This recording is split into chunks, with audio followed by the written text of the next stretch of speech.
খবর 24 সাথে আপনাকে স্বাগত। নতুন নতুন খবর জানার জন্য আমাদের চ্যানেলে চোখ রাখুন। নমস্কার দর্শক বন্ধুরা, স্বাগত আমাদের এই চ্যানেলে। কেষ্টর অনুপস্থিতির সুযোগে তার দোকানে অভিনব চুরির ঘটনায় চাঞ্চল্য বোলপুরে। কেষ্টর দোকানে ডিম ভেজে খেয়ে বিক্রি করে বাড়ি গেল চোর। কেষ্ট গোপাল দাস ওরফে কেষ্ট বোলপুরে নেতাজি মার্কেটের সামনে রয়েছে তার দীর্ঘদিনের দোকান। অভিযোগ, তার দোকানে প্রথম দিনে দোকানের সামগ্রী চুরি যায়, পরের দিন চোর এসে কিছু না পেয়ে ডিম ভেজে বিক্রি করে নিজেও খেয়ে।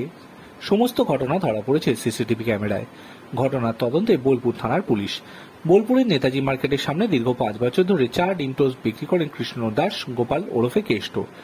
অভিযোগ, শুক্রবার গভীর রাতে তালা ভেঙে 20 প্যাকেট সিগারেট, 8 প্যাকেট বিস্কুট, কয়েক টাকা সমস্ত কিছু চুরি করে নিয়ে যায় চোর।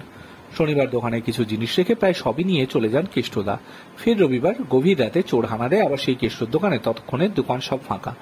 দোকানে আছে 20 পিস ডিম আর পাউরুটি। কিছু না পেয়ে চোর কাগজে সংগ্রহ করে ডিম ভাজার খোলা বের করে ডিম ভাজতে শুরু করে। 12:30 নাগাদ দোকান খোলা দেখতে পেয়ে এক গাড়ি চালক এসে রীতিমতো ডিম ভাজা খান। সিসিটিভিতে দেখা যায় গাড়ির চালক জিজ্ঞেস করেন, এত রাতে দোকান খোলা কেন? চোর আবার বলেন, আমার চাচার দোকান এখন নেই।